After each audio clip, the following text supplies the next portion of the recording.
ওকে, download শুরু হয়ে গেছে। ঠিক আছে, আমরা এর আগের ক্লাসে যেটা পড়েছি সেটা হচ্ছে যে আমাদের valvular heart disease, ischemic heart disease নিয়ে। তো ইসকিমিক হার্ট ডিজিজ এবং ভালভুলার হার্ট ডিজিজ অনেক সময় দুটো একসাথেই থাকে। তো আজকে আমরা আলোচনা করব হচ্ছে যে ভালভুলার হার্ট ডিজিজ নিয়ে, এবং দেখব হচ্ছে যে ভালভুলার হার্ট ডিজিজের সাথে আমাদের ইসকিমিক হার্ট ডিজিজ যদি থাকে সেই পেশেন্টগুলি আমরা কিভাবে ম্যানেজ করব। তো প্রথমে আমরা একটা সিনারি দিয়ে শুরু করি। তো আমাদের এক্সামগুলি আসলে বেসিক্যালি প্রবলেম বেসড এক্সাম। তার মানে আমার একটা প্রবলেম দেওয়া থাকবে, সেই প্রবলেম অনুযায়ী আমাদের একটা ডায়াগনোসিস লাগবে, এবং সেই ডায়াগনোসিসটা আসার পরে আমার অ্যানেস্থেটিক ম্যানেজমেন্টে আসবে। তো এখানে আমাদের একটা 66 ইয়ার ওল্ড জেন্টলম্যান, ওনার হচ্ছে যে রাইট টোটাল হিপ রিপ্লেসমেন্ট হবে, তার জন্য অ্যানেস্থেসিয়ার জন্য ফিটনেসের জন্য এসেছেন। আমরা যেটা দেখলাম যে প্রি অ্যাসেসমেন্টে আমরা ডায়াগনোসিস করে ওনার একটা সিস্টোলিক মারমার পেলাম, এবং পেশেন্ট হিস্ট্রি দিল যে সে চেস্ট পেন বা অ্যানজাইনার একটা হিস্ট্রি দিল, এবং আমরা দেখলাম যে পেশেন্ট ব্রেথলেসনেস হচ্ছে তার, এবং বসা অবস্থাতেই তার দেখলাম যে অন সিটিং কন্ডিশন আমাদের সাথে কথা বলার সাথে সাথেই তার ব্রেথলেসনেস হচ্ছে। তার মানে এটাকে breathlessness on minimal exertion, without কোনো এক্সারসাইজ বা হেভি স্ট্রেনাস ওয়ার্ক ছাড়াই তার শ্বাসকষ্ট হচ্ছে। তিনটা তার আমি সাইন পেলাম। একটা পেলাম হচ্ছে যে সিস্টোলিক মারমার সিগনিফিকেন্ট, আর একটা হচ্ছে যে তার হিস্ট্রি দিল হচ্ছে একটা অ্যানজাইনা, তারপরে আমরা পেলাম হচ্ছে যে তার একটা ব্রেথলেসনেস পেলাম। তো এটা দিয়ে আমরা এটা কি ডায়াগনোসিস করবো? তার ডায়াগনোসিসের আগে আমাদের কাছে যখনই এই ধরনের কোনো পেশেন্ট আসবে, তখনই আমরা হয়তোবা সাইন সিমটমগুলো আমাদের কার্ডিয়াক সাইন সিমটম, কিন্তু তারপরেও আমাদের ইন জেনারেল কিছু সাইন সিমটম আমাদের এক্সপ্লোর করতে হবে। এখন পরীক্ষায় যদি আমাদের লেখার সুযোগ না থাকে, সেই ক্ষেত্রে হয়তোবা আমরা ইন জেনারেল যে হিস্ট্রিগুলি সেগুলিকে আমরা ছোট করে নিব। এছাড়া আমরা আমাদের জানার জন্য লাগবে, প্লাস যদি কোথাও বড় কোশ্চেন আসে সেই ক্ষেত্রে আমরা এই জেনারেল হিস্ট্রিগুলো আমরা ইনক্লুডেড করব।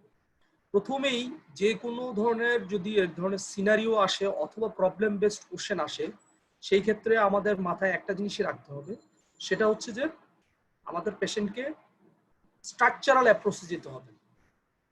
এটা ছোট কোনো কোশ্চেনও যদি পরীক্ষা আসে, আমার পেশেন্টও হতে পারে, এই পেশেন্টের প্রি অ্যাসেসমেন্ট করে আমরা সবসময় চেষ্টা করবো যে একটা স্ট্রাকচারটাকে ফলো করার জন্য। স্ট্রাকচারাল অ্যাপ্রোচটা হচ্ছে ভাইটাল, কারণ হচ্ছে যে এটা মনে রাখা সহজ, মিস হয়, বিশেষ করে হচ্ছে যে আমাদের অনেকগুলি ফিচার অনেক সময় আমরা মিস করে ফেলি। যদি স্ট্রাকচারাল অ্যাপ্রোচে যাই একটার পর একটা, তাহলে আমরা সেই মিসগুলি হওয়ার চান্সটা কম।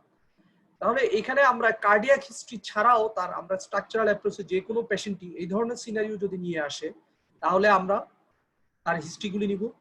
প্রথমে আমরা যে হিস্ট্রিটা নিব তার হচ্ছে যে তার কোনো প্রিভিয়াসলি তার কোনো জেনারেল অ্যানাস্থেসিয়া দিয়ে কোনো তার অপারেশন হয়েছে কিনা, এবং হলে সেই জায়গায় তার কোনো প্রবলেম হয়েছে কিনা। তারপরে আমরা যেটা নিব তার ফ্যামিলি হিস্ট্রি নিব। এর সাথে সাথে আমরা হিস্ট্রি নিব হচ্ছে তার কোনো প্রেসক্রাইব বা নন প্রেসক্রাইব মেডিকেশন সে রেগুলারলি সে ইউজ করে কিনা, অথবা তার অ্যালার্জিক কোনো সিমটম আছে কিনা। এবং যেহেতু সে অ্যানজাইনা বা চেস্ট পেন কমপ্লেন করছে, সেই ক্ষেত্রে আমরা তার হার্ট বার্ন বা রিফ্লেক্স, গেস্ট্রোইসোফেজিয়াল রিফ্লেক্স এই জাতীয় প্রবলেম সাথে এটা কোরিলেট করতেছি কিনা সেটাও আমরা দেখব। আর এছাড়া আমরা তো ইন জেনারেল হিস্ট্রি সব পেশেন্টের ক্ষেত্রে স্টারভেশন হিস্ট্রি নিতে হবে। আর যেহেতু চেস্ট পেইন, অনেক সময় পেশেন্টের চেস্ট পেইনটাকে বলে হচ্ছে যে ঘাড়ের দিকে রেডিয়েট করে, তো রেডিয়েট করে যেহেতু, সেই ক্ষেত্রে আমাদের সার্ভাইকাল স্পাইনটাও তার দেখে নিতে হবে, প্লাস হচ্ছে যে তার জয়েন্টটাকেও আমরা দেখে নিব আমাদের ইন্টিউবিশনের পারপাসে। আর তার সাথে সাথে হচ্ছে যে আমাদের কার্ডিয়াক রিস্কের খুব ইম্পর্টেন্ট দুইটা রিস্ক ফ্যাক্টর, সেটা হচ্ছে স্মোকিং আর অ্যালকোহল ইনটেক, এই দুইটা হিস্ট্রিও আমাদের নিতে হবে। এখন আসি আমাদের মূল ইম্পর্টেন্ট ক্লিনিক্যাল হিস্ট্রি, যে হিস্ট্রিগুলি আমরা আসলে বেসিক্যালি সব পেশেন্টেরই ischemic heart disease, valvular heart disease বা আদার্স যেই মানে কার্ডিয়াক ডিজিজ ওরিয়েন্টেড পেশেন্টের এই হিস্ট্রিগুলি আমাদের নেওয়া লাগবে। এই সিমটম থাকুক অথবা না থাকুক, আমাদের অ্যাটলিস্ট কোশ্চেন ওয়াইজ হলেও আমাদের জিজ্ঞাসা করতে হবে। যেমন হচ্ছে যে প্রথমেই আমাদের যেটা লাগবে সেটা হচ্ছে যে হাইপার টেনশন এবং ischemia. Hypertension valvular heart disease একটু কমন সিনারি। তার মানে আমাদের পেশেন্টের আগে থেকে জানতে হবে যে সে হাইপার টেনশনে সাফার করছে কিনা, এবং সেটা অন ট্রিটমেন্টে কন্ট্রোল কিনা অথবা আনকন্ট্রোল কিনা, দুটোই আমাদের জানতে হবে। এরপরে হচ্ছে যে আমরা যেহেতু তার একটা অ্যানজাইনার হিস্ট্রি আছে, অ্যানজাইনা পাচ্ছি আমরা, এখন অ্যানজাইনার কমপ্লেন করছে, চেস্ট পেনের কমপ্লেন করছে সে, সেই ক্ষেত্রে আমরা তাকে জিজ্ঞাসা করবো যে তার এই ধরনের মায়োকার্ডিয়াল ইনফাকশন বা ইসকিমিয়ার হিস্ট্রি আগে থেকে আছে কি। তার সাথে সাথে আমরা জেনে নিব যে তার বিশেষ করে অ্যান্টিকোয়াগুলেন্ট বা ক্লট বাস্টিং ড্রাগস, এই ধরনের কোনো ড্রাগ সে ইনটেক করে কিনা, তার কোনো স্ট্যান্ট আছে কিনা, বা এর আগে কোনো বাইপাস সার্জারি হয়েছে কিনা হার্টে। এবং আমাদের কাছে আসার পরে আমরা যে অ্যাঞ্জাইনাটা পেলাম, এই অ্যাঞ্জাইনাটা তার এর আগেও কি কখনো হয়েছে কিনা, এবং হলেও এটা ফ্রিকোয়েন্সিটা কেমন, সেই হিস্ট্রিটাও আমাদের নিতে হবে। তাতে আমরা বুঝতে পারবো যে তার এটা কি স্টেবল অ্যাঞ্জাইনা না আনস্টেবল অ্যাঞ্জাইনা। এ দিয়েও আমাদের অনেক কিছু ভ্যারি করবে। আর যেহেতু পেশেন্ট ব্রেথলেসনেস নিয়ে এসেছে, সেক্ষেত্রে আমাকে পেশেন্টের হিস্ট্রি নিতে হবে যে পেশেন্টের এই ব্রেথলেসনেসটা লাইং কন্ডিশনে কি অবস্থা, সিটিং কন্ডিশনে কি অবস্থা। তার মানে পোস্চারের সাথে তার ব্রেথলেসনেসের কোনো পরিবর্তন আছে কিনা। আর অবশ্যই cardiac disease, valvular disease, ischemic heart ডিজিজের সাথে সবসময় এরিথমিয়ার একটা সম্পর্ক থাকে। এই জন্য পেশেন্টের আমরা এক্সামিনেশনেও যেমন চেক করবো যে তার এরিথমিয়া আছে কিনা, তার সাথে পেশেন্টকেও আমাদের জিজ্ঞাসা করতে হবে যে আপনি কখনো বুক ধড়ফড় বা পালপিটেশনের হিস্ট্রি আছে কিনা, আপনার হয়েছে কিনা। আর এই পেশেন্টের পাশাপাশি যাদের এরিথমিয়া থাকে, অ্যাঞ্জাইনা থাকে, তাদের লস অফ কনসাসনেস বা সিনকোপের হিস্ট্রি থাকতে পারে। এই ধরনের হিস্ট্রি আছে কিনা বা এর আগে হয়েছে কিনা আমরা সেটা দেখে নেব। একসাথে এটা দুটো জিনিস সিগনিফাই করে। একটা হচ্ছে যে তার কার্ডিওভাস্কুলার ডিজিজ এক্সট্রিম পর্যায়ে থাকলেও সে আনকনশাস হয়ে যেতে পারে, অথবা তার কোনো সেরিব্রোভাস্কুলার কোএক্সিস্টেন্ট সেরিব্রোভাস্কুলার ডিজিজ আছে কিনা সেটাও আমাদের রুল আউট হয়ে গেল। আর আমরা যেহেতু মারমার পেলাম, তাকে আমরা জিজ্ঞাসা করব যে এরকম মারমার সে আগে কোনো ডক্টরের কাছ থেকে বা কারো কাছ থেকে শুনেছে কিনা যে তার মারমার আছে। আর ব্রেথলেসনেস যেহেতু সবসময় ব্রেথলেসনেসের হিস্ট্রির সাথে আমরা কার্ডিয়াক পেশেন্ট হলেও আমরা তার রেসপিরেটরি হিস্ট্রিটাও আমরা ইভালুয়েট করে নিব, তার অ্যাজমা বা সিওপিডি আছে কিনা। এবং যেহেতু তার ব্রেথলেসনেস আছে, চেস্ট পেন আছে, তাকে আমরা কিছু মৌখিক হিস্ট্রি আমরা নিব, যেমন সে এক্সারসাইজ করতে পারে কিনা, সে সিঁড়ি বেয়ে উঠতে পারে কিনা, বা হাঁটতে পারে কিনা, বা দৌড়াতে পারে কিনা, এই অবস্থাতে তার কোনো রকম শ্বাসকষ্ট হয় কিনা, অথবা তার হাঁটা অবস্থায় তার হাঁটা বন্ধ করে দিতে হয় কিনা, যেগুলি আমরা আসলে মেটাবলিক ইকুইভ্যালেন্ট বা ম্যাটস দিয়ে আমরা আসলে ক্যালকুলেট করি। এই হিস্ট্রিগুলিও আমরা তার পাশাপাশি নিয়ে নিব। এখন আমরা আসি আমাদের মূল ইয়াতে, যে আমাদের হিস্ট্রির মূল সিগনিফিকেন্স হচ্ছে যে এখন কার্ডিয়াক হিস্ট্রি এবং রেসপিরেটরি এই দুটোতেই দেখা যায় যে খুবই সিগনিফিকেন্ট দুটো জিনিস আছে, যে দুটো জিনিস আমাদের আজকে আলোচনায় আসবে। একটা হচ্ছে মেটাবলিক ইকুইভ্যালেন্ট, আর একটা হচ্ছে কার্ডিওপালমোনারি এক্সারসাইজ টেস্টিং। এই দুটো টেস্টই হচ্ছে যে আমাদের নন ইনভেসিভ টেস্ট এবং খুবই ভ্যালুয়েবল দুটো টেস্ট। একটা টেস্ট হচ্ছে যে আমাদের একটা পেশেন্ট ওয়ার্কিং আছে, হাঁটতে পারে, চলাফেরা করতে পারে তার জন্য। আর আরেকটা টেস্ট, যদি সে কোনো কারণে আর্থ্রাইটিসের রোগী থাকে, হাঁটা চলায় তার সমস্যা থাকে, তাহলে তার আমরা কার্ডিয়াক স্ট্যাটাস বা রেসপিরেটরি স্ট্যাটাসটা আমরা কিভাবে বুঝবো, টোটাল ফাংশনাল স্ট্যাটাসটা কিভাবে বুঝবো, সেই টেস্টটা আমরা হচ্ছে কার্ডিওপালমোনারি এক্সারসাইজ টেস্টিং দিয়ে করি। এই দুটাকে বলা হয় যে gold standard non invasive test, যেগুলি আমরা কার্ডিয়াক এবং রেসপিরেটরি বোথ ডিজিজ যাদের আছে, অথবা ইভেন আমরা ফাংশনাল অ্যাসেসমেন্ট যদি করি যে কোনো পেশেন্ট অ্যানাস্থেসিয়ার জন্য ফিট কিনা, এই দুটা টেস্ট করেই কিন্তু আমরা অনেক কিছুই রুল আউট করতে পারি। তাহলে মেটাবলিক ইকুইভ্যালেন্ট বলতে কি বুঝি আমরা? মেটাবলিক ইকুইভ্যালেন্ট হচ্ছে যে অ্যাপ্রক্সিমেটলি এটা পেশেন্টের ability to oxygen delivery to tissue in response to physical demand. তার মানে কি বোঝায়, আমি এখন বসে আছি, বসে থাকার কারণে আমার অক্সিজেন ডিমান্ডটা অটোমেটিক কমে যাবে, কারণ আমার বডিতে সেই পরিমাণ পরিশ্রম নেই বা বা আমার ওয়ার্কলোড নেই, যার কারণে কি হবে, আমার অক্সিজেনের নিড কম পড়বে, আমার মেটাবলিক প্রোডাক্টের প্রয়োজন কম পড়বে। কিন্তু যখনই আমি অ্যাক্টিভিটিস করব, তখনই আমার কি লাগবে, প্রথমেই যে জিনিসটা লাগবে সেটা হচ্ছে অক্সিজেন। সেই পরিমাণ অক্সিজেন আমার টিস্যুতে ডেলিভারি হয় কিনা আমার ফিজিক্যাল অ্যাক্টিভিটিসে, সেটাই আমরা মেটাবলিক ইকুইভ্যালেন্ট দিয়ে আমরা বুঝি। ইন জেনারেল একটা রুলস আছে যেটা সবসময় আমাদের মনে রাখতে হবে, যে আমরা যদি ধরে নিই একটা 40 ইয়ার্স এর ওল্ড ম্যান, তার ওজন হচ্ছে 40 কেজি, তাহলে অন রেস্টে আমরা ধরে নিব তার 3.5 ml অফ অক্সিজেন লাগবে তার পার কিলোগ্রাম পার মিনিটে, তার normal activities in resting condition. তার মানে কি, একজন মানুষের 1 মেট লাগে তার রেস্টিং কন্ডিশনে, এটা হচ্ছে তার ডেইলি নিড পার কিলোগ্রাম পার মিনিটে। ঠিক আছে, তো এই ম্যাটের উপরে আমরা নির্ভর করে আমরা দেখেন হিসাব করা হয়েছে। যেমন 3 ম্যাটস মানে কি, 3 ম্যাটস হচ্ছে যে আমরা লাইট হাউস হোল্ড ওয়ার্ক অথবা আমরা যদি 100 ইয়ার্ড একটা ফ্ল্যাট রোডের উপর যদি আমরা হাঁটি, তাহলে আমার 3 ম্যাট অক্সিজেন লাগবে প্রতি মিনিটে, প্রতি কেজিতে। সেইটাই আমার বেড়ে 4 ম্যাটে চলে আসবে যখনই আমরা দুটো সিঁড়ি আমরা বেয়ে উঠবো।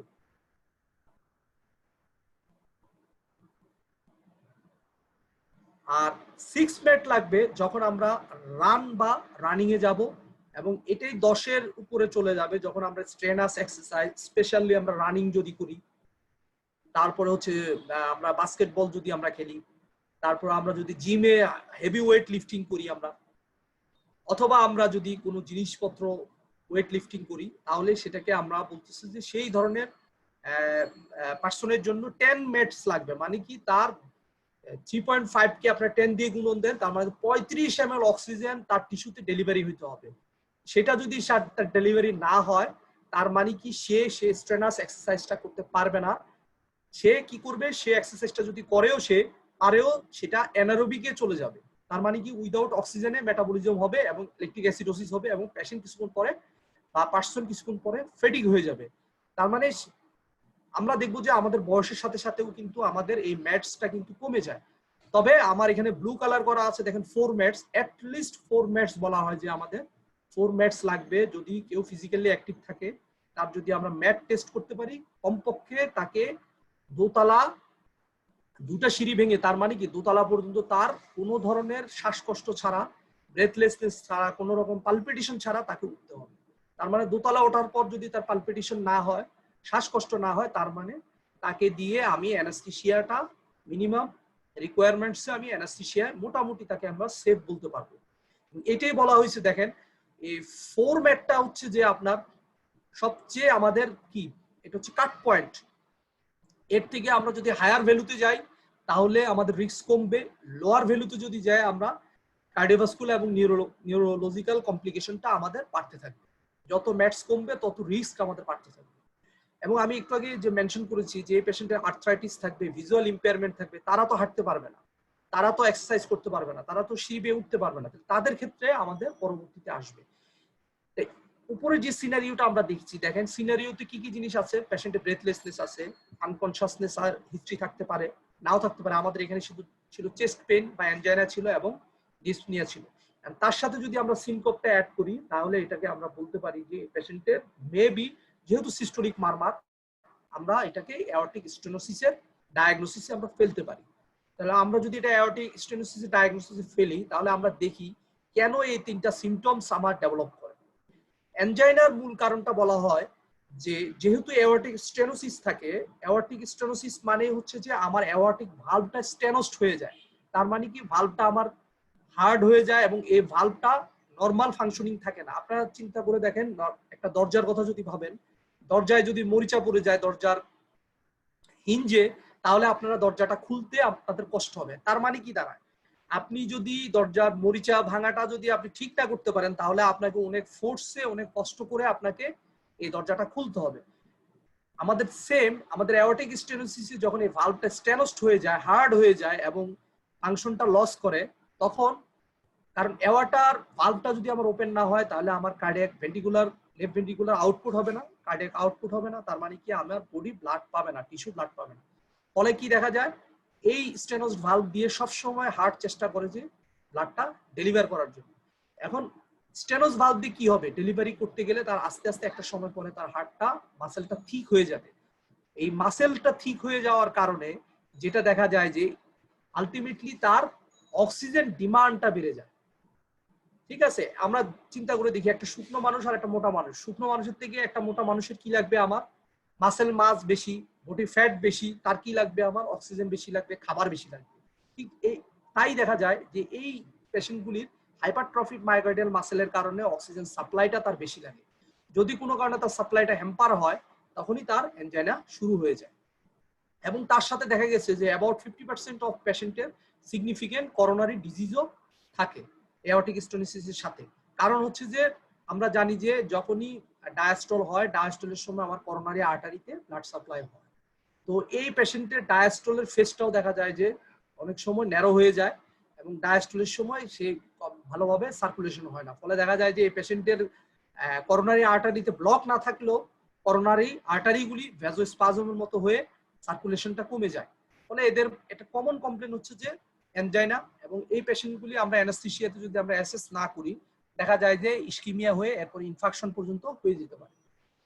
তারপরে হচ্ছে যে সিনকোপ কেন হয় অ্যাওর্টিক স্টেনোসিসে, এইটা আসলে আনক্লিয়ার। তবে এটার একটা রিলেটিভ একটা থিওরি বের করা হয়েছে যে যেহেতু এই পেশেন্টগুলি আমরা অ্যাওর্টিক স্টেনোসিস মানে একটা কমন ওয়ার্ড, কমন সেন্টেন্স মাথায় আমাদের রাখতে হবে, সেটা হচ্ছে যে ফিক্সড কার্ডিয়াক আউটপুট। তো এই ফিক্সড কার্ডিয়াক আউটপুটের কারণেই যখন সিভিয়ার অ্যাওর্টিক স্টেনোসিস হয় আমরা কিন্তু regional anaesthesia completely absolute contraindication. কারণ আমরা যদি কোনো কারণে মডিফাই করি হিমোডাইনামিক সিস্টেম তাহলে এই আউটপুটটা কমে যাবে, ফলে দেখা যাবে যে আমার পেশেন্ট খারাপ হয়ে যাওয়ার চান্স থাকবে। তো এই জন্য আমাদের এই বলা হয় যে ফিক্সড কার্ডিয়াক আউটপুটের কারণে দেখা যায় যে ডিমান্ড যদি কোনো কারণে কার্ডিওভাস্কুলার সিস্টেমের উপর বেড়ে যায়, সেটা যদি সাপ্লাই না হয় আলটিমেটলি আমার ব্রেনের পারফিউশন হয় না, অক্সিজেন পৌঁছায় না, এবং ফলে কি হয় আমার ব্ল্যাকআউট হয়। এই ব্ল্যাকআউট হওয়ার কারণে সিনকোপ হয়ে যায়। আর শর্টনেস অফ ব্রেথের মূল কারণ হচ্ছে আসলে বেসিক্যালি হচ্ছে যে আমাদের পালমোনারি ইডিমা। কারণ হচ্ছে যে আমি যদি সার্কুলেশনে যদি আমি কার্ডিয়াক আউটপুটটা না দিতে পারি, ব্যাক ফ্লোতে এসে এটা লাংসে গিয়ে পালমোনারি ইডিমা ডেভেলপ করবে, এবং ইন দ্য লং রান দেখা যায় যে পালমোনারি ভেনাস হাইপারটেনশনও ডেভেলপ হয়। ফলে দেখা যায় যে ইডিমা না থাকলেও এই পেশেন্টগুলি পালমোনারি ভেনাস হাইপারটেনশনের কারণে অক্সিজেনেশন হয় না, রেসপিরেটরি মেমব্রেন ঠিকভাবে কাজ করে না, এবং দেখা যায় যে তারা এয়ার হাঙ্গারে ভোগে। অ্যাওর্টিক স্টেনোসিসে আমরা ক্লাসিক্যালি আমরা পালস ধরলে আমরা যেটা পাবো একটা স্লো রাইজিং লো ভলিউম পালস। কারণ আমরা জানি যে একটু আগে বলেছি যে এদের কার্ডিয়াক আউটপুট হচ্ছে অনেক লো, ফলে দেখা যাবে কি আমার পালসের ভলিউমও লো থাকবে এবং খুব স্লোলি রেজ করবে, কারণ আস্তে আস্তে স্টেনোটিক ভালভ দিয়ে আস্তে আস্তে ব্লাড পৌঁছায় শরীরে। তো কিন্তু সমস্যা হচ্ছে অন্য জায়গায়, যদি স্টেনোসিসের সাথে রিগার্জিটেশন থাকে সিমিলটেনিয়াসলি তাহলে কিন্তু আবার পালস প্রেশারটা ইনক্রিজ করবে। এখন প্রায় সময় যেটা দেখা যায় যে মাইট্রাল স্টেনোসিসের সাথে মাইট্রাল রিগার্জিটেশন থাকে, অ্যাওর্টিক স্টেনোসিসের সাথে অ্যাওর্টিক রিগার্জিটেশন থাকে। তাহলে সাবসিকুয়েন্টলি আপনারা যখনই পেশেন্ট দেখবেন তখন দেখবেন যে স্টেনোসিস এবং রিগার্জিটেশন দুইটা কিন্তু এক রকমের ভাই ভাই, মানে অনেক লং স্ট্যান্ডিং যারা থাকে তাদের রিগার্জিটেশনও থাকে। তো সেই ক্ষেত্রে আমরা যেটা সমস্যা হবে যে আমরা দেখবো যে ক্যারোটিড এবং অ্যাওর্টিক স্টেনোসিসে মেইনলি কি হয়, আমাদের আরেকটা জিনিস আমাদের মনে রাখতে হবে, সেটা হচ্ছে যে ক্যারোটিড এবং প্রিকর্ডিয়াল থাম্ব থ্রিল যেটা আমরা বলি, মারমার আমরা শুনি আর থ্রিল হচ্ছে আমরা হাতে ফিল করি, এই দুটোই আমরা যদি লিনিং ফরওয়ার্ড করি পেশেন্টের এক্সপ্রেশনের সময় আমরা পাবো।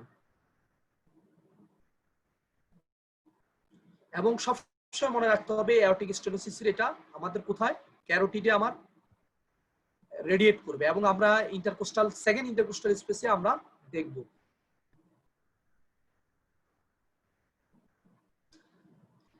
এখন আমরা আসি ইকোকার্ডিওগ্রাফ। ইকোকার্ডিওগ্রাফির এই ভালভুলার হার্ট ডিজিজে আমাদের ইম্পর্টেন্সটা কি, বা আমাদের এই রিস্ক স্ট্র্যাটিফিকেশনে ইকোকার্ডিওগ্রাফির আমাদের ভ্যালুটা কি। বেসিক্যালি যে কোনো ভালভুলার হার্ট ডিজিজে আমরা যদি সিভিয়ারিটি বোঝা লাগে ভালভুলার হার্ট ডিজিজের, তাহলে আমাদের অবশ্যই ইকোকার্ডিওগ্রাফি করতে হবে। ইকোকার্ডিওগ্রাফি বলা হয় the best indicator of aortic stenosis severity, mitral stenosis severity, বা যে কোনো ভালভুলার হার্ট ডিজিজ সিভিয়ারিটি দেখার জন্য হচ্ছে বেস্ট ইন্ডিকেটর হচ্ছে ইকোকার্ডিওগ্রাফি। যেমন মাইল্ড স্টেনোসিস যদি থাকে তাহলে আমরা অ্যাওর্টিক স্টেনোসিসে আমরা যেটা দেখি 1.2 থেকে 1.8 সেন্টিমিটার এরিয়াটা চলে আসবে, এত কমে যাবে। মডারেটে আরো কমে এটা 0.8 থেকে 1.2, সিভিয়ারে হচ্ছে 0.6 থেকে 0.8, আর ক্রিটিক্যাল যদি হয়ে যায় সেটা 0.6 এর নিচে চলে আসবে। Occasionally the pressure gradient across the valve is used for grading severity. তার মানে কি আমরা এই প্রেসার গ্রেডিয়েন্টও আমরা তার সাথে এরিয়ার সাথে আমরা দেখতে পারি, যেটাও আমরা সিভিয়ারিটি গ্রেডিং করতে পারবো। তবে এটা মিসলিড করে, যখনই আমরা হাই আউটপুট স্টেজে যাব সেই ক্ষেত্রে দেখা যায় যে স্টেনোসিস এবং রিগার্জিটেশন দুইটাই যদি আমার একসাথে থাকে, আমি বললাম যে এটা প্রবলেম ক্রিয়েট করে যে আমার এই এই গ্রেডিয়েন্টটা আমার অ্যাকুরেট রেজাল্ট দেয় না। এবং আরো সমস্যা যেটা আমার মোর ডেঞ্জারাস হচ্ছে যে বিশেষ করে হচ্ছে লো আউটপুট স্টেজে যখন আমরা ধরে নেই যে অ্যাওর্টিক, যেমন ধরেন আপনার ক্রিটিক্যাল স্টেনোসিসে আমার 0.6 সেন্টিমিটার, তার সাথে পেশেন্টের অ্যাওর্টিক রিগার্জিটেশন আছে, সে কারণে দেখা গেল কি আমরা প্রেসার গ্রেডিয়েন্টে আমরা কি পেলাম, পালস ভালো পেলাম, সবকিছু ভালো পেলাম। আমরা ধরে নিলাম যে আসলে পেশেন্টের ভলিউম ভালো আছে, কিন্তু আমরা অ্যানাস্থেসিয়া দেওয়ার পর দেখলাম যে পেশেন্টের কার্ডিয়াক অ্যারেস্ট হয়ে গেল। তার মানে কি, তার মানে এটা দাঁড়ায় যে যাদের লো আউটপুট স্টেজ আছে তাদের ক্ষেত্রে যদি আমরা এই ধরনের রিগার্জিটেশন থাকে সেটা আরো বেশি ডেঞ্জারাস, কারণ আমরা ডিটেক্টই করতে পারবো না যে ডিজিজটা সিভিয়ারিটি কতটুকু। ইকোকার্ডিওগ্রাফির পরে আমরা যে টেস্টগুলি করবো সেটা হচ্ছে যে আমরা বেশ কিছু ব্লাড টেস্ট আমাদের করা লাগে। ব্লাড টেস্টের ভিতরে যেমন হচ্ছে ফুল ব্লাড কাউন্ট আমাদের দেখতে হবে, বিশেষ করে সিগনিফিকেন্ট এনিমিয়া আছে কিনা, প্লাটিলেট বা লিউকোসাইট কোনো অ্যাবনরমালিটিস আছে কিনা, কারণ এনিমিয়া থাকলে আমাদের হার্ট রেটটা বেড়ে যায়, বেড়ে গেলে আমাদের জন্য পেশেন্টের জন্য আরো খারাপ।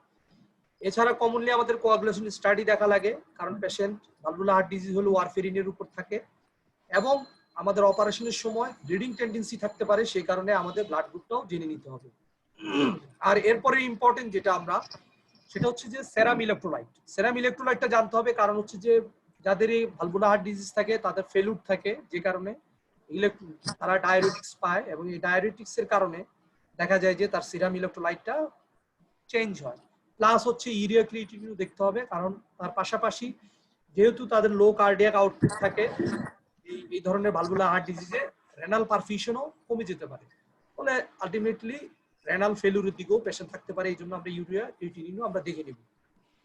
তবে স্পেসিফিকলি যদি কার্ডিয়াক ফেলুর আমরা চিন্তা করি, না চিন্তা করলেও বলা হয় যে ভালভুলার হার্ট ডিজিজে beta B type natriuretic peptide বা বিএনপি যেটা বলে, এই বিএনপিটা করা লাগে। এই বিএনপিটা অনেক সিগনিফিকেন্ট একটা টেস্ট, কারণ হচ্ছে যে আমরা যদি আমরা দেখি, হ্যালো সবাই আসলে মিউট করে দেন, কারো মাইক্রোফোন থেকে সম্ভবত ইকো হচ্ছে। বি টাইপ নাইট্রোইউরেটিক পেপটাইড বা বিএনপি বলতে আমরা কি বুঝি? বিএনপি বেসিক্যালি একটা হরমোন যেটা আমার অনেক জায়গা থেকে রিলিজ হয়, কিন্তু স্পেশালি সবচেয়ে বেশি রিলিজ হয় হচ্ছে কার্ডিয়াক মায়োসাইট থেকে। ঠিক আছে, কার্ডিয়াক মায়োসাইট থেকে কখন রিলিজ হয়? রিলিজ হয় বেসিক্যালি হচ্ছে যদি আমার স্ট্রেস হয়, কম্প্রেশন হয় বা কোনো ধরনের প্রেসার জেনারেট হয়। তার মানে কি আমার হার্টের উপর যদি কোনো কারণে লোড হয় তখনই আমার এই বিএনপিটা রিলিজ হয়। তার মানে লোড যত বাড়বে বিএনপির পরিমাণও বাড়বে, এবং এটাকে বেসিক্যালি প্রগনোস্টিক এবং ম্যানেজমেন্ট দুই জায়গায় আমরা বায়োমার্কার হিসেবে এটা ইউজ করা হয়। দেখবেন যাদের ফেলুর থাকে তাদেরকে কিন্তু বিএনপি করে করে দেখা হয় যে তার ফেলুরের কন্ডিশনটা কি। তবে এইটা কিন্তু আমরা বলতে পারবো না যে সবসময় এটা অ্যাকুরেট রেজাল্ট দিবে, এবং বিশেষ করে যাদের আমরা ফরম্যাট, যাদের এবিলিটি দেখা যাবে যে ফাংশন দেখা যাবে যে আমার ফরম্যাট সিম্পটম,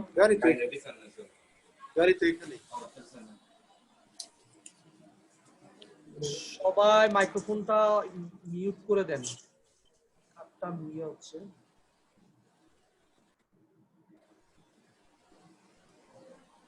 ওকে,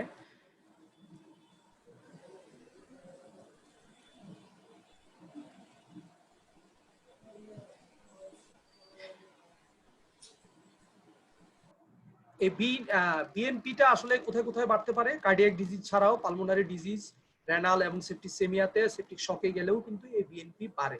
তবে বিএনপি বাড়লেও কার্ডিয়াক ক্ষেত্রে অনেক বেশি বাড়ে এবং এর রেঞ্জটা অনেক বেশি থাকে, ফলে যেটা দেখা যায় যে কার্ডিয়াক ফেলুরে আমরা বিএনপিটা ইউজ করেই আমরা ডিসিশন নিতে হয়। যদি বিএনপি অনেক বেশি থাকে তাহলে আমাদের যেটা বলা হয় যে অবশ্যই ইলেকট্রিক সার্জারিটা আমাদের কি করতে হবে, অ্যাভয়েড করতে হবে এবং পেশেন্টকে পোস্টপোন করে মেডিকেল ট্রিটমেন্ট দিয়ে অপটিমাইজ করতে হবে। অপটিমাইজ করে পেশেন্টের আমাকে সময় দিয়ে তারপরে আমার আনতে হবে।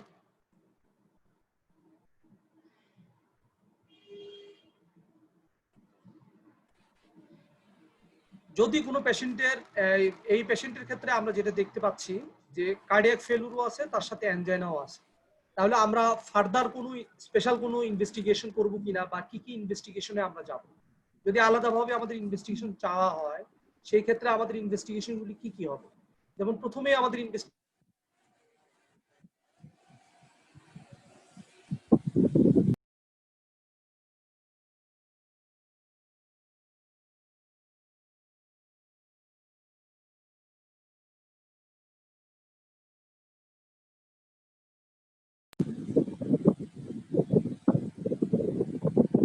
বুঝতে পারছি না।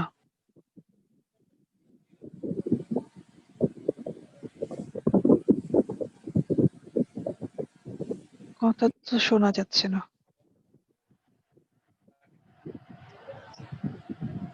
ম্যাডাম স্কুলের ছবি দিচ্ছেন যে স্কুলে ওটা দেখেই হাসি পাচ্ছে যে কথা বলতেছেন আপনি, আসতেছে পিকচার ছবি।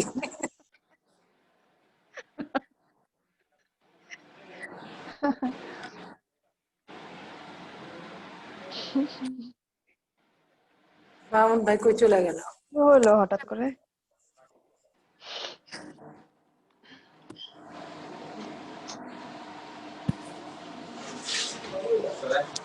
আরে জুমের মিটিং এ জুম কানেকশন তো কি হয়েছে? পেস লাগাইবো এটা তো আমি জানি। কে লাগাইছে? ঝামেলা এড়ানো যায় না। ভালো করে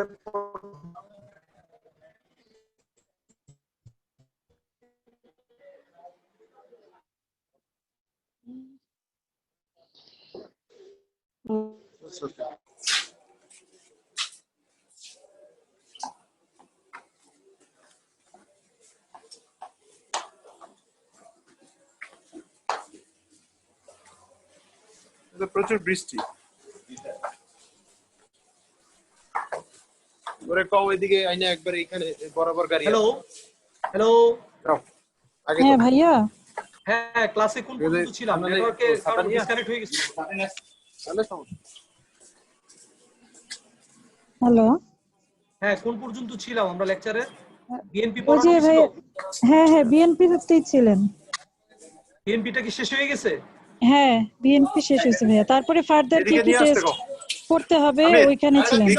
এখানে আচ্ছা ঠিক আছে। আজব, এখানে কি মানে কি বাজার? সবাই একটু মিউট করে দেন। ভাইয়া হ্যাঁ অন্য সবাইকে মিউট করে দেন ভাইয়া, হ্যাঁ হ্যাঁ হ্যাঁ, সবাইকে মিউট সবাই করে একটু দেন। মিউট হয়ে যান সবাই। ভাইয়া সবাইকে মিউট করে দিতে বলেন। সবাই সবাই মিউট করে ফেলেন।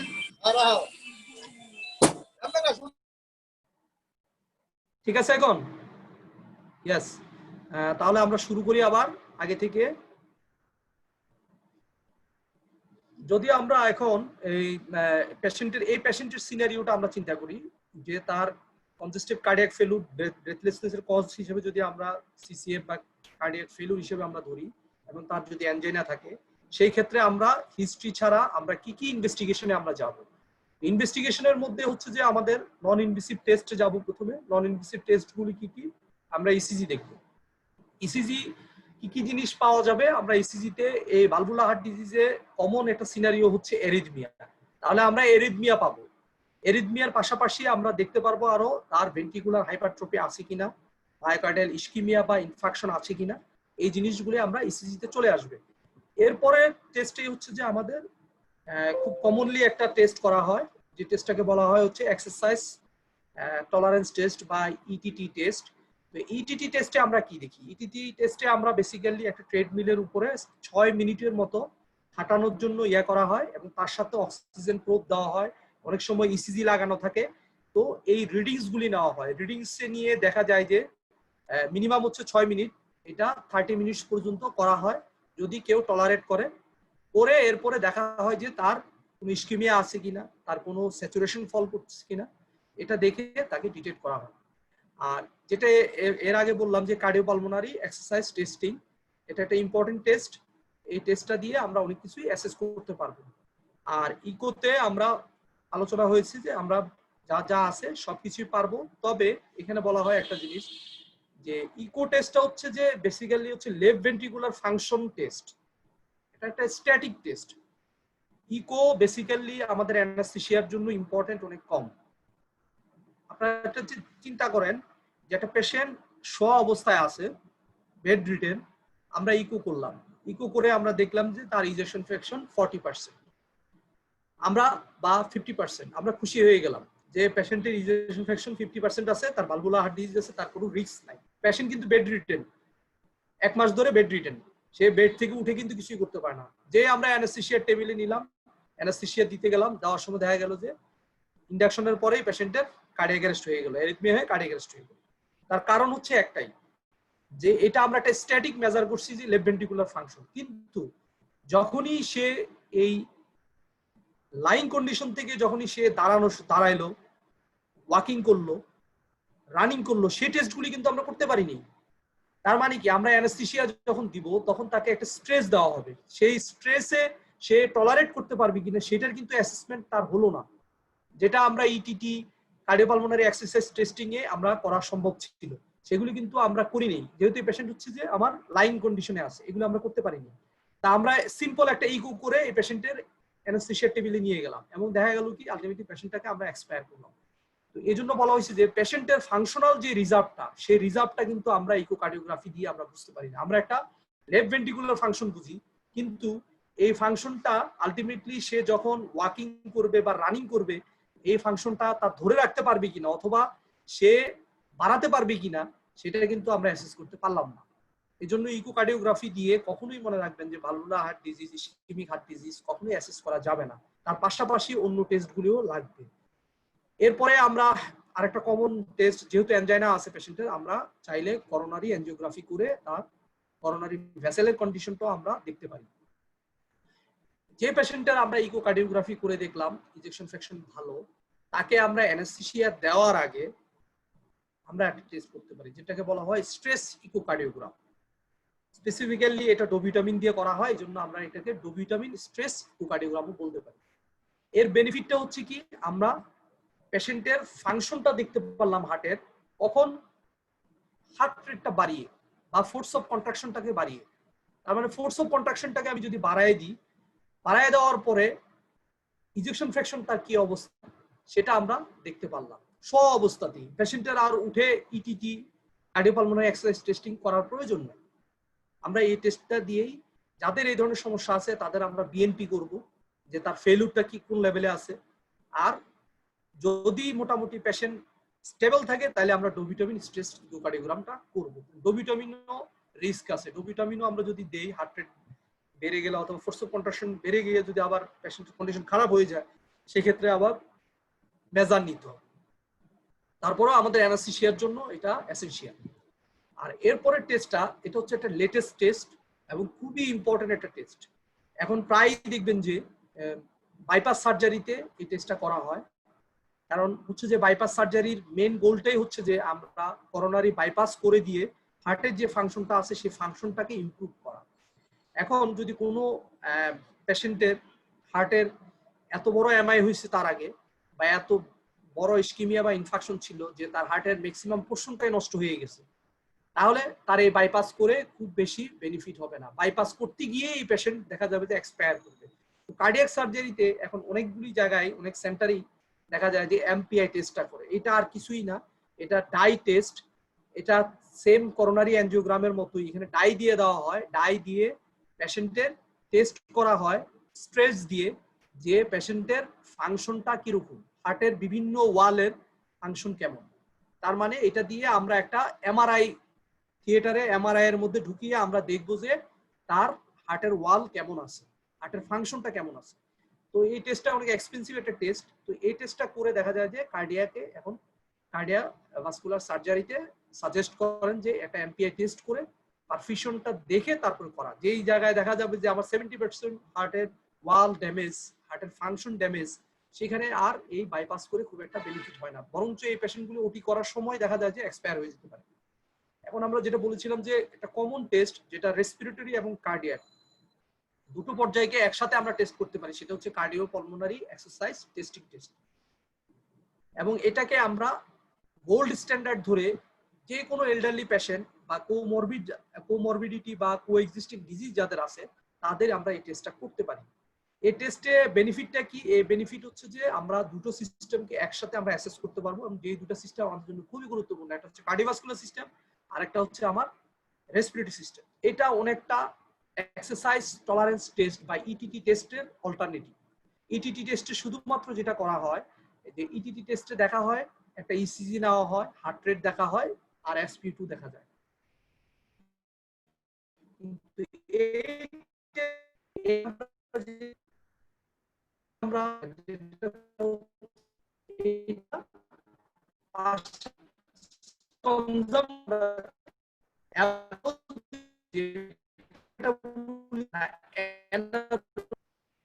এই দুটো আমি পার্থক্য পেশেন্টের কার্ডিয়াক এবং রেসপিরেটরি কন্ডিশনটা কোন লেভেলে আছে।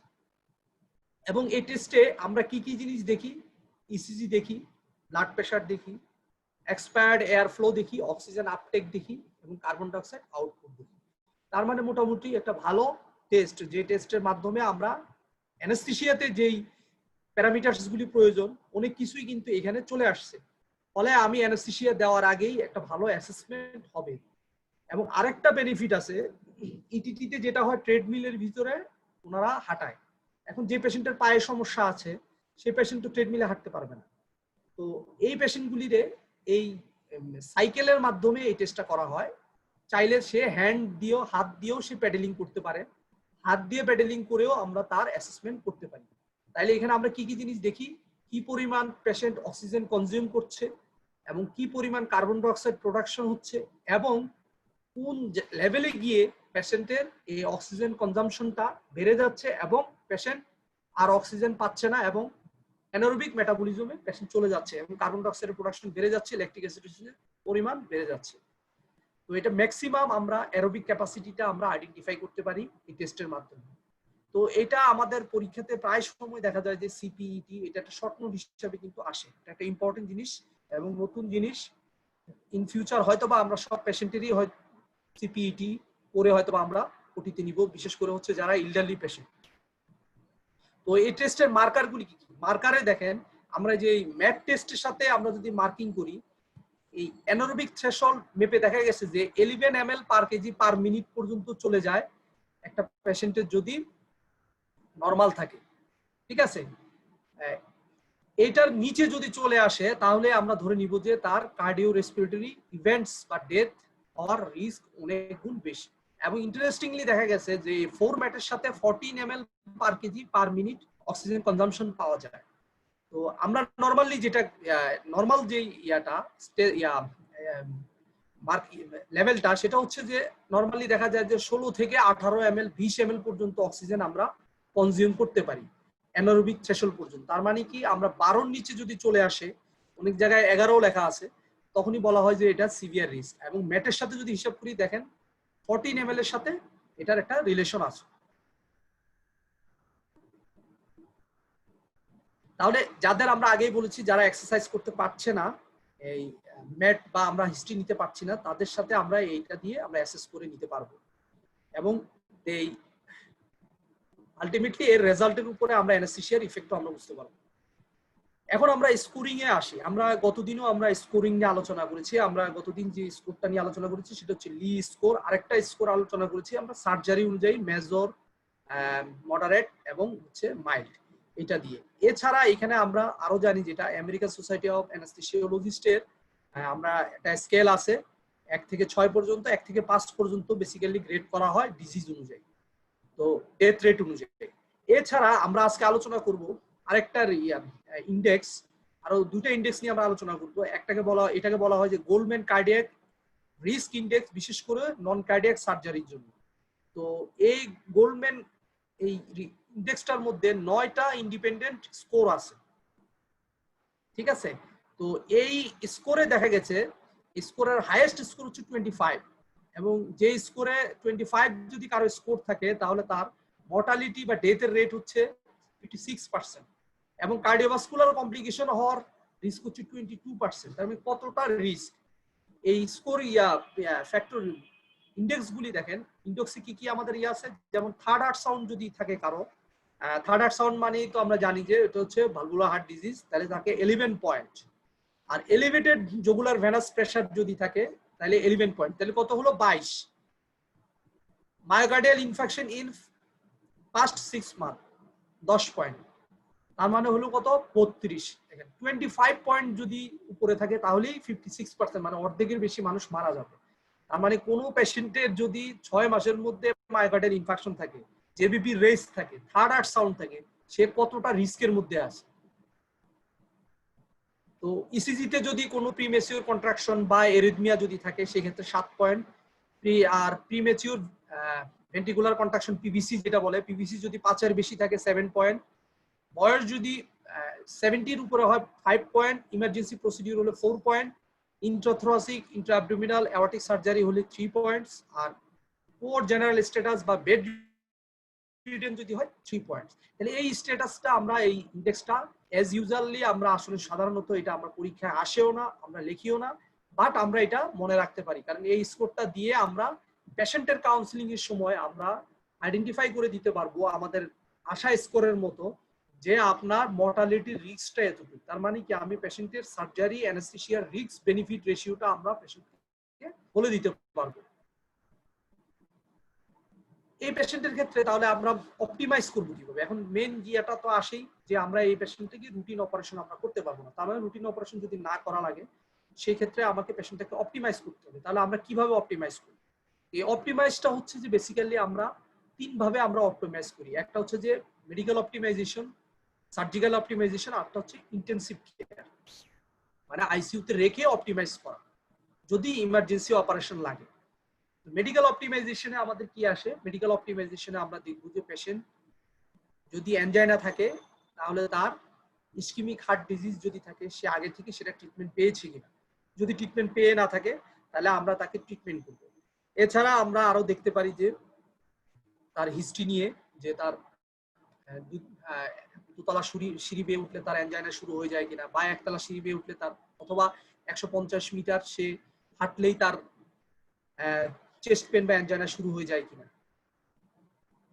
তাহলে যদি হয় তাহলে আমরা ইলেকটিভ সার্জারি হলে অবশ্যই আমাকে এটাকে ডিলে করে ওয়েট করতে হবে অপটিমাইজ করে নেওয়ার আগ পর্যন্ত। তার পাশাপাশি আমরা কি দেখব? মেডিকেল অপটিমাইজেশনের ভিতরে কোয়াগুলেশন স্ট্যাটাসটা আমরা দেখব, যে তার ড্রাগগুলি সে কি পায়, এবং আমরা এর আগের দিন আমরা আলোচনা করেছি যে এরিথমিয়া অ্যানজাইনা স্ট্যান্ড যদি থাকে আমরা সেই অনুযায়ী অ্যান্টিকোয়াগুলেন্ট বন্ধ করব কি চালু রাখবো, এটা আমরা রিস্ক বেনিফিট রেশিও দেখে প্লাস কোঅর্ডিনেশন করে কার্ডিওলজিস্ট, সার্জন, অ্যানেস্থেটিস্ট, পেশেন্ট সবার সাথে কোঅর্ডিনেশন করে আমরা অপারেশনের দিকে যাব।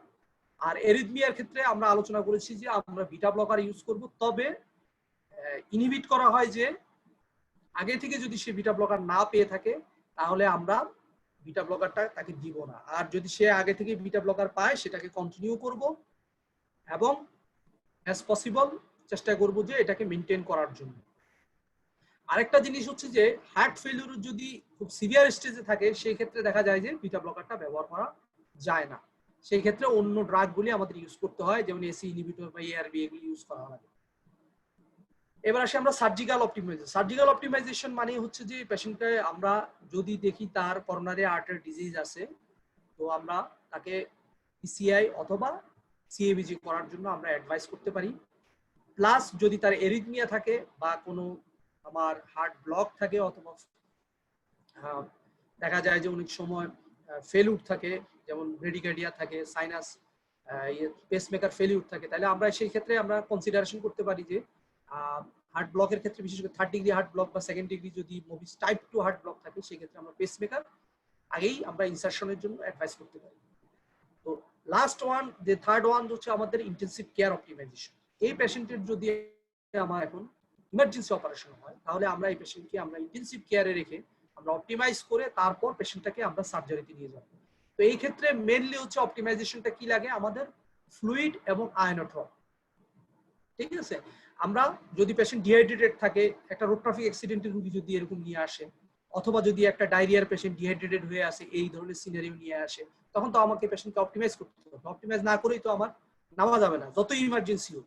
সেই ক্ষেত্রে আমরা আইসিইউতে রেখে invasive monitoring, cardiac output, oxygen delivery সব আমার যতটুকু সম্ভব আমার ইনভেসিভ নন ইনভেসিভ মনিটরিং করে আমরা পেশেন্টকে আমরা এই ফ্লুইড এবং আয়োনোট্রপ সাপোর্ট দিয়ে পেশেন্টকে অপটিমাইজ করব।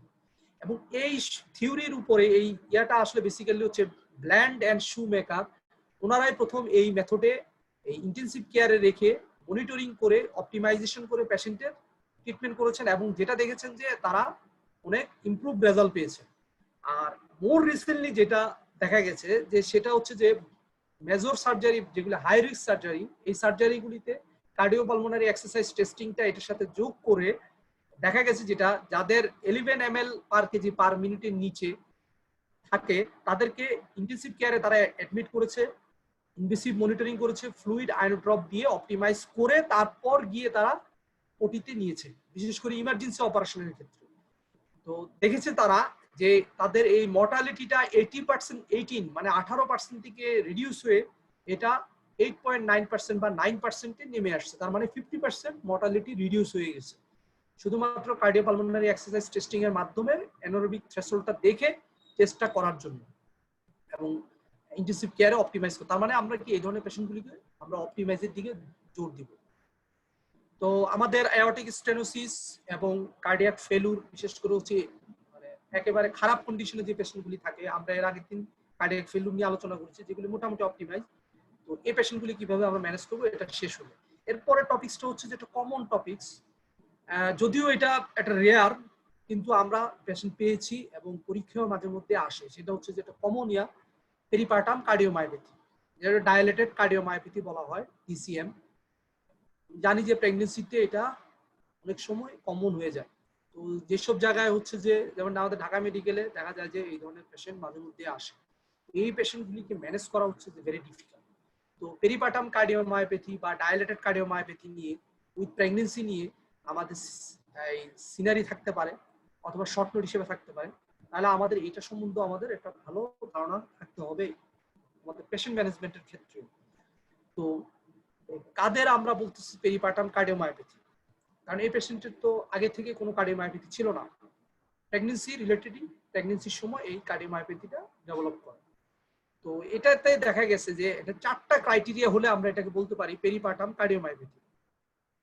বিশেষ করে এটা দেখা গেছে যে লাস্ট মান্থ অফ প্রেগনেন্সিতে অথবা 5 মান্থস অফ ডেলিভারিতে এই কার্ডিওমায়োপ্যাথিটা ডেভেলপ করে। এবং আমরা আরো দেখতে হবে যে এই পেশেন্টের কোনো ধরনের কার্ডিয়াক ফেলুরের কোনো আইডেন্টিফাইবল কোনো কজ থাকবে না। মানে কি আইডেন্টিফাইবল কজ মানে কি, আমরা আগে থেকে ইসকেমিক হার্ট ডিজিজ ছিল বা আদার্স কোনো ডিজিজের কারণে তার কার্ডিয়াক ফেলুর হয়েছে, এই ধরনের কোনো আমরা সিনারি পাবো না। এছাড়াই দেখবো যে আমার তার কার্ডিয়াক ফেলুর আছে। তার সাথে আমরা যেটা দেখবো সেটা হচ্ছে যে তার কোনো আগে থেকে কোনো রিকগনাইজেবল কোনো হার্ট ডিজিজ তার ছিল না, কিন্তু এটা এখন বর্তমানে দেখা যাচ্ছে যে এখন ইনজেকশন ফ্যাকশন কমে গেছে এবং ফাংশনও অত ইমপ্রুভ না, কিন্তু আগে তার কোনো হিস্ট্রি ছিল না।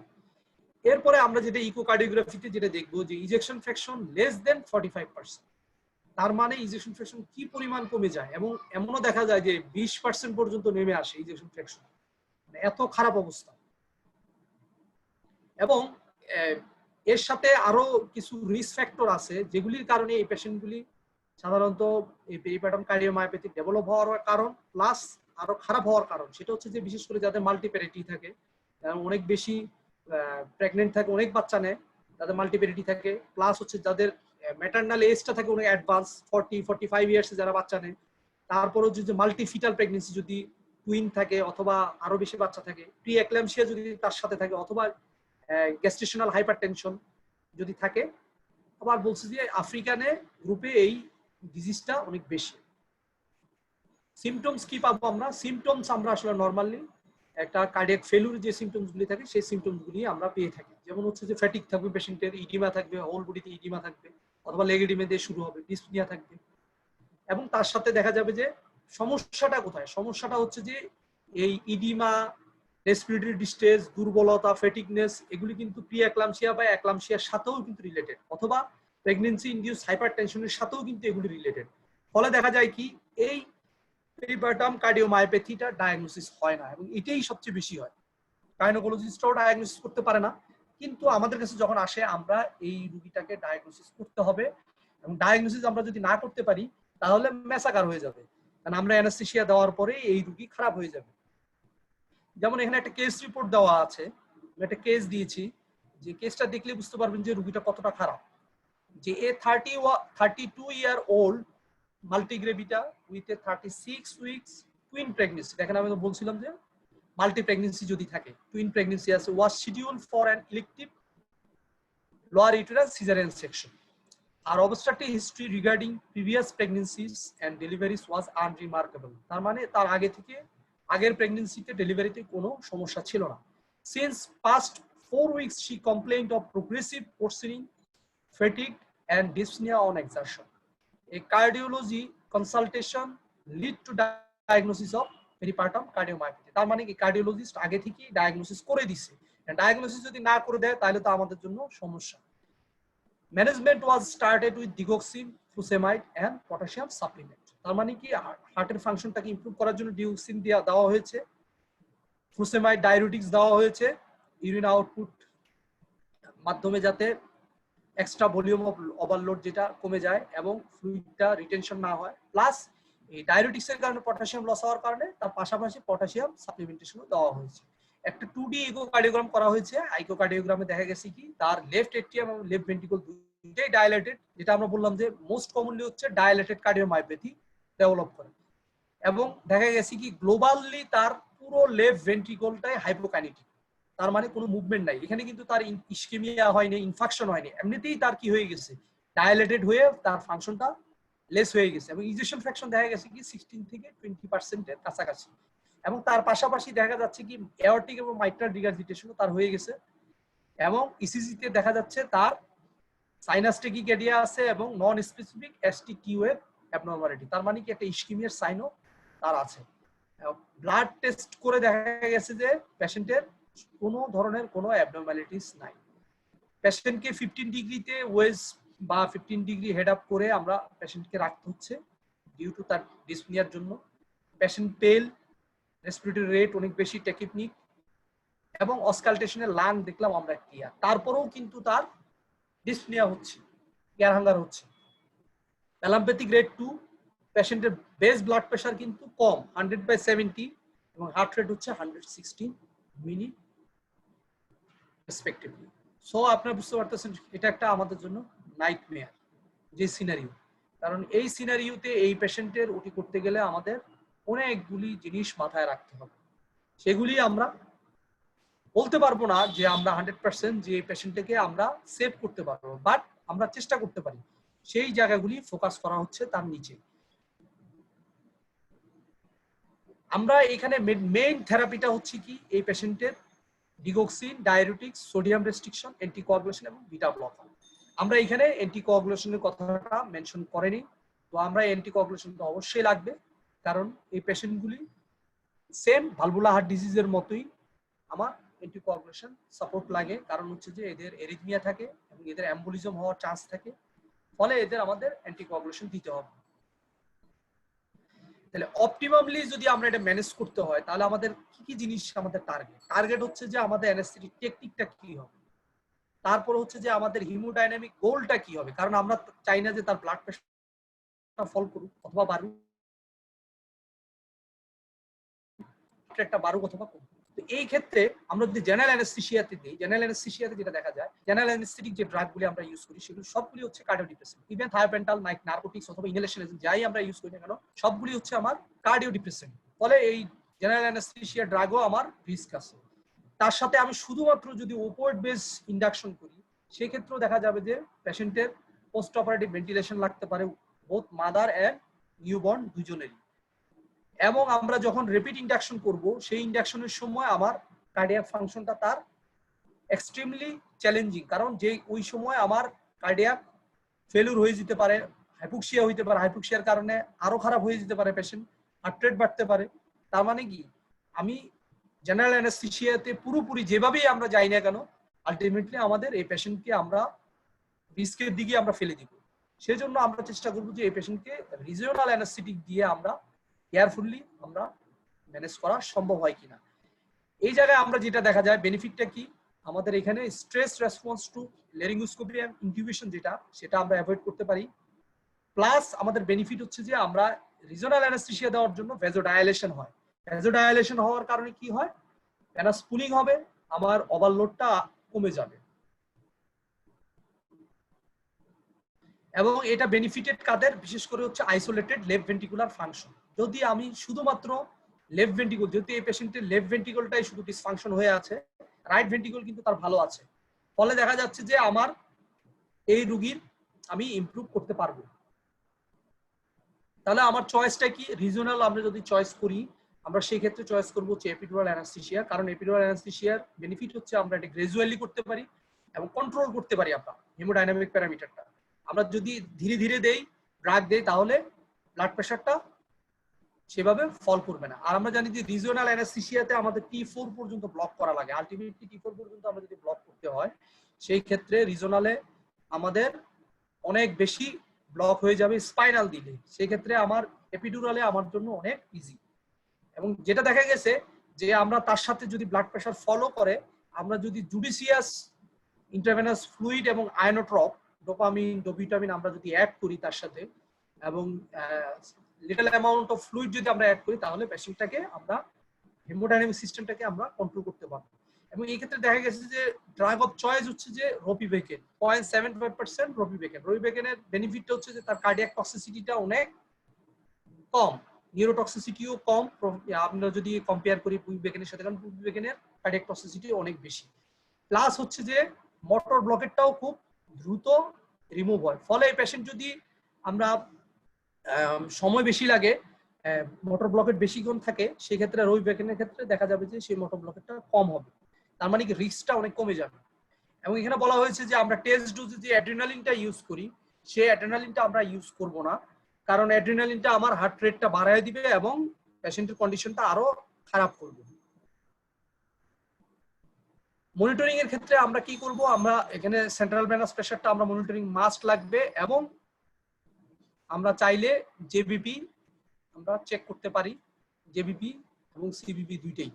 আর পাশাপাশি আমরা এনআইবিপি মনিটরিংও করব। এবং যেটা আগে বলেছি যে আমরা থ্রু আউট সার্জারিতে আমরা আয়োনোট্রপ ইউজ করব, যেটা হচ্ছে যে গ্রাজুয়ালি আমরা ট্যাপার্ট করব হচ্ছে যে 24 আওয়ার্স আলটিমেটলি পোস্ট অপারেটিভ। আমরা যদি ডোপামিনটা গ্রাজুয়ালি ট্যাপারিং করি এবং তার সাথে জুডিশিয়াস ফ্লুইড দেই, তাহলে এই ক্ষেত্রে পেশেন্টের আমরা হেমোডাইনামিক সিস্টেমটাকে ইজিলি মেনটেন করতে পারবো। আর ড্রাগস এর ক্ষেত্রে কিছু কিছু ড্রাগস, যেমন হচ্ছে যে আমরা যদি অক্সিটোসিনটা, আমরা জানি যে অক্সিটোসিনটা বেসিক্যালি সবচেয়ে বড় প্রবলেম হচ্ছে অক্সিটোসিনটা ভেজোডাইলেশন করে হাইপোটেনশন করে, এবং যার কারণে টেকিকার্ডিয়া করে। নরমালি আমরা আসলে বেসিক্যালি নরমালি পেশেন্টের আমরা এটা দেখি না, কিন্তু এই পেশেন্টের ক্ষেত্রে এই হাইপোটেনশন হলে টেকিকার্ডিয়া হয়ে যাওয়ার চান্স অনেক বেশি। এই জন্য আমরা অক্সিটোসিনটা সাধারণত বলা হয় যে ইনফিউশনে দেওয়ার জন্য, আমরা বোলাস দিব না, আমরা ইনফিউশন দিব স্লো। এবং পোস্ট অপারেটিভ পিরিয়ডটা হচ্ছে সবচেয়ে ক্রিটিক্যাল পিরিয়ড, বিশেষ করে 48 আওয়ার্স সময়টা, কারণ হচ্ছে যে এই সময়টাই দেখা যায় যে পেশেন্টের কনজেস্টিভ কার্ডিয়াক ফেলিউরটা হয়। কারণ আমার যখন রিজিওনাল অ্যানাস্থেসিয়াটা আস্তে আস্তে আমার ওয়্যার অফ হয়ে যাবে, তখন আবার টোনটা, ভেসেলের টোনটা ফেরত আসলে, আমি যদি এক্সট্রা কোনো ভলিউম দিয়ে থাকি, সেটা আবার তার কমপ্লিট সিস্টেমে ফেরত আসবে, ফলে দেখা যাবে যে হার্ট আর তখন কম্পেনসেট করতে পারবে না। এই জন্য আমরা পোস্ট অপারেটিভ পিরিয়ডটা হচ্ছে খুবই জুডিশিয়াল। এবং আমরা যেটা করতে পারি, অ্যানালজেসিক ড্রাগ হিসেবে আমরা যে ড্রাগই দিব, উপরের ড্রাগ দিলেও দেখা যায় যে রেসপিরেটরি ডিপ্রেশন হয়, কার্ডিয়াক ডিপ্রেশন হয়। আর এনএসএড তো এই ধরনের পেশেন্টের ক্ষেত্রে খুব একটা বেনিফিশিয়াল না, আলটিমেটলি এগুলি ডিসঅ্যাডভান্টেজই হয় বেশি। আমরা এপিডুরালটাই আমরা রেখে দিয়ে ইনফিউশনে আমরা 0.125% তার সাথে ফেন্টানিল দিয়ে আমরা অ্যানালজেসিয়াটা আমরা মেনটেন করলে পোস্ট অপারেটিভ পেইন অ্যাসোসিয়েটেড যে হিমোডাইনামিক ভেরিয়েশনগুলি আমরা যদি প্যারাসিটামলও দিয়ে আমরা ম্যানেজ করি, বা আমরা যদি এনএসএড ইউজ করি লো ডোজেও, দেখা যাবে যে একটা সময় পরে পেশেন্টের পেইনটা আসবে। ওই সময়টা 5 মিনিট 10 মিনিটে দেখা যাবে তার হার্ট রেটটা বেড়ে যাবে, বেড়ে গেলেই দেখা যাবে যে তার ফেলিউরটা ডেভেলপ করবে, ফলে আমার এই পেশেন্টের কন্ডিশনটা খারাপের দিকে যাবে। এই জন্য আমরা এপিডুরালটাকেই এই জায়গায় চয়েস করি। তাহলে এখানে আমাদের মেন ইম্পর্টেন্ট কি কি, যে আমাদের কেয়ারফুললি আমরা রিজিওনাল অ্যানাস্থেসিয়া বিশেষ করে এপিডুরালটা দিয়ে, রোপিভেকেন যদি আমরা পাই সবচেয়ে ভালো, রোপিভেকেন দিয়ে আমরা ইউজ করে আমরা অ্যাসেস করে করে করে করে তার লেভেলটা অ্যাসেস করে করে আমরা অ্যানাস্থেসিয়া দিয়ে, তার সাথে যদি আমরা ডোপামিন, ডোভিটামিন প্লাস ফ্লুইড দিয়ে এবং সিবিপি, জেবিপি মেজার করে যদি আমরা পেশেন্টটাকে ম্যানেজ করি, তাহলে হয়তো বা পেশেন্টটাকে আমাদের সেভ করা সম্ভব। কিন্তু এর পরেও অনেক পেশেন্টই আলটিমেটলি খারাপের দিকে চলে যায় এবং আইসিইউ সাপোর্ট লাগে। এই পেশেন্টও আমরা বেসিক্যালি চেষ্টা করবো যে আমরা আইসিইউতে না হলেও আমরা এইচডিইউ সাপোর্টে পেশেন্টকে রাখার জন্য, কারণ তার নেক্সট 48 থেকে 72 আওয়ার্স খুবই আমার জন্য ইম্পর্টেন্ট। তো অলরেডি আমরা দুটো কার্ডিয়াক ডিজিজ নিয়ে আমরা আলোচনা করেছি। এখন আমরা আসছি হচ্ছে যে এটাও একটা pregnancy related cardiac disease. Cardiac ডিজিজের কোনো কোশ্চেন আসলে দেখা যায় যে প্রেগন্যান্সি রিলেটেডই দেয়, সেই জন্য আমরা প্রেগন্যান্সির ভিতরেই ইনকর্পোরেট করছি। তো প্রেগন্যান্সিতে আমাদের কার্ডিয়াক ডিজিজে আইডেন্টিফাই করলে যেটা আমরা দেখি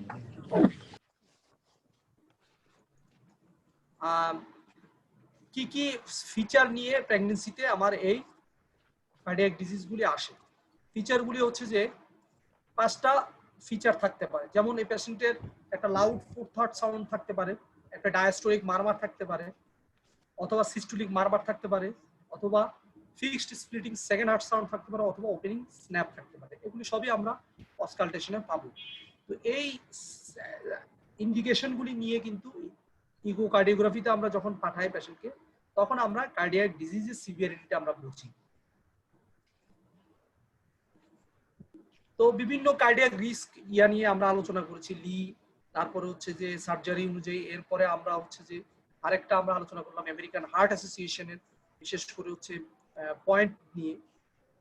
আরেকটা আছে, সেটা হচ্ছে যে আমাদের যেটাকে বলা হয় হচ্ছে যে শুধুমাত্র প্রেগন্যান্সির জন্য, মানে প্রেগন্যান্টদের জন্য এই টেস্টটা করা হয়েছে, মানে এই ইন্ডেক্সটা দেওয়া হয়েছে। সেই ইন্ডেক্সে যেটা দেখা গেছে যে ইন্ডেক্সে 4টা পয়েন্টকে মেনলি ধরা হয়েছে। একটা হচ্ছে যে প্রায়র কার্ডিয়াক ইভেন্ট যদি থাকে, যেমন heart failure, transient ischemic attack or stroke, prior arrhythmia যদি থাকে, সিম্পটোমেটিক ব্রেডি, ট্র্যাকি অথবা যে কোনো ধরনের এরিথমিয়া। তারপরে হচ্ছে যদি নিউইয়র্ক হার্ট ফাংশনের ক্লাসে যদি তার ক্লাস 2 অথবা তার অ্যাবভ থাকে, তার সাথে যদি সায়ানোসিস থাকে, অথবা যদি ভালভুলার বা আগে রেটে রইছো, অথবা যদি আমরা ভালভুলার হার্ট ডিজিজ যদি আমরা দেখি, অ্যাওর্টিক ভালভের ক্ষেত্রে বলা হয়েছে 1.5 সেন্টিমিটারের যদি নিচে থাকে, মাইট্রাল ভালভের ক্ষেত্রে বলা হয়েছে লেস দেন যদি 2 সেন্টিমিটারের নিচে থাকে, আর আউটফ্লো ট্র্যাক প্রেসার গ্রেডিয়েন্ট যদি 30 এর উপরে যদি থাকে, তাহলেও, অথবা যদি মায়োকার্ডিয়াল ডিসফাংশন থাকে, যেমন ওই যে আমরা এই পেশেন্টের সিনারিতে যেটা দেখলাম, ইজেকশন ফ্র্যাকশন 14 নিচে, অথবা রেস্ট্রিকটিভ বা হাইপারট্রফিক যদি কোনো কার্ডিওমায়োপ্যাথি থাকে, এই স্কোরগুলিতে দেখা গেছে যে এই জায়গায় অনেক বেশি রিস্ক। এরা একটা স্টাডি করেছে 252 জনের উপরে, 52 জনের উপরে স্টাডি করে দেখেছে এই 5টা রিস্ক ফ্যাক্টর থাকা মানে হচ্ছে যে পুয়ার ম্যাটারনাল এবং ফিটাল বা নিউনেটাল আউটকাম। আর এগুলির সাথে আমরা যদি এই আরো 4টা ফ্যাক্টর যদি আমরা এডিশনালি অ্যাড করি, যেমন হচ্ছে যে প্রায়র কার্ডিয়াক ইভেন্ট, নিয়া ক্লাসিফিকেশন আমরা যেটা ফাংশনাল পাই সেটা যদি ওর থাকে, অথবা লেফট হার্ট অবস্ট্রাকশন বা সিস্টেমিক ভেন্ট্রিকুলার ডিসফাংশন, আলটিমেটলি এই 5টার ভিতরে এই 4টা আছে। এই 4টা যদি থাকে, এই 4টা থাকলে বলা হচ্ছে যে সবচেয়ে বেশি রিস্ক। নরমালি আমরা নরমাল একটা পেশেন্টের এই ফ্যাক্টরগুলি থাকা আর প্রেগন্যান্ট পেশেন্টের ফ্যাক্টর থাকা দুটোর ভিতরে অনেক বেশি ডিফারেন্স। প্রেগন্যান্টের ক্ষেত্রে ঝুঁকিটা অনেক গুণ বেশি। এবং দেখা গেছে যে ইকোকার্ডিওগ্রাফি ছাড়াও যদি আমাদের এই টেস্টগুলি আমরা এইগুলিতে যদি আমরা ফাংশন এরকম পাই, তাতেও আমরা ধরে নিব যে তার সিগনিফিকেন্ট রিস্ক আছে। তো আমাদের অ্যাওর্টিক স্টেনোসিস সাথে আমরা অ্যাওর্টিক রিগার্জিটেশনটা হয়ে গেছে। তো আমরা এখন আমাদের লাস্ট কেস হচ্ছে মাইট্রাল স্টেনোসিস। মাইট্রাল স্টেনোসিসটা কার্ডিওভাস্কুলার ডিজিজে এটা আমাদের একটা কমন কেস। তো মাইট্রাল স্টেনোসিস প্রেগন্যান্সিতেও কমন। ভালভুলার হার্ট ডিজিজ যদি থাকে, ভালভুলার হার্ট ডিজিজ থাকলে যেটা দেখা যায় যে মাইট্রাল স্টেনোসিসটা কমনলি পাওয়া যায়। তার সাথে মাইট্রাল রিগার্জিটেশনও থাকতে পারে, অ্যাওর্টিক রিগার্জিটেশনও মাইল্ড ক্যাটাগরিতে থাকে, তবে মাইট্রাল স্টেনোসিসের সাথে মাইট্রাল রিগার্জিটেশনটাই বেশিরভাগ দেখা যায়। এবং যেটা দেখা গেছে যে এটা commonly encountered lesion mitral stenosis, এবং এটা associated with maternal mortality of 10%। 10% maternal মর্টালিটির ইয়া হিসেবে পাওয়া গেছে মাইট্রাল স্টেনোসিস। এবং নিয়া ক্লাস যাদের 3 এবং 4 তাদের ক্ষেত্রে দেখা যায় যে এই 10% এর ভিতরে 50% পেশেন্টই মারা যাবে। কারণ হচ্ছে যে নিয়া ক্লাসিফিকেশনটা আমরা জানি যে গ্রেড 3 তে হচ্ছে যে তার নরমাল অ্যাক্টিভিটিতেই লাইট ওয়ার্কেই তার ডিসপ্নিয়া হবে, তার মানে এই কন্ডিশনগুলি অনেক খারাপ।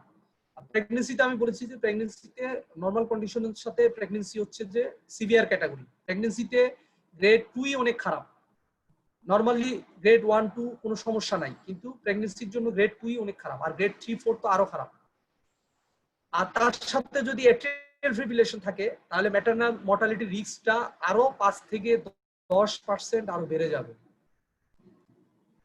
এগুলি জাস্ট আমাদের মনে রাখার জন্য না, আমি জাস্ট বোঝানোর জন্য যে কতটা risk mitral stenosis patient plus heart failure যদি কারো থাকে, ফেলিউরের পেশেন্টের ক্ষেত্রে কতটা রিস্ক বেড়ে যেতে পারে সেটাই বোঝানোর জন্য। এটাই আমার নিচে আমরা লিখেছি যে increasing physiological demand of pregnancy আর পুয়ারলি টলারেটেড। কারণ হচ্ছে যে এই টলারেটেড, কারণ প্রেগনেন্ট পেশেন্টের ক্ষেত্রে যেটা দেখা যায় শুধুমাত্র তার বডির জন্য শুধুমাত্র অক্সিজেন বা হার্ট রেট ইনক্রিজ করতে হয় না, প্লাস তার ইউনিটের জন্য অক্সিজেনের কনজাম্পশন লাগে। ফলে দেখা যায় যে সামান্য ফিজিওলজিক্যাল ডিমান্ড হলেই পেশেন্ট আর প্রেগনেন্ট পেশেন্ট আর টলারেট করতে পারে না।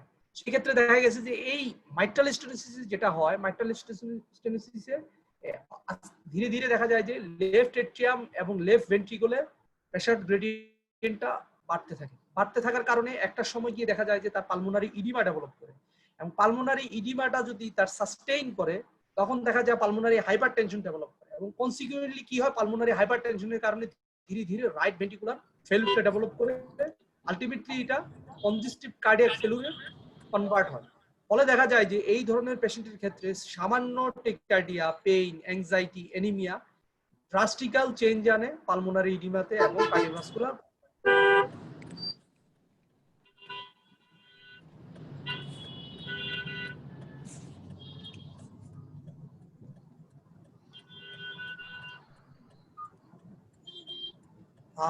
এরপরে আমরা যেটা দেখতে পাচ্ছি যে সেটা হচ্ছে যে মাইট্রাল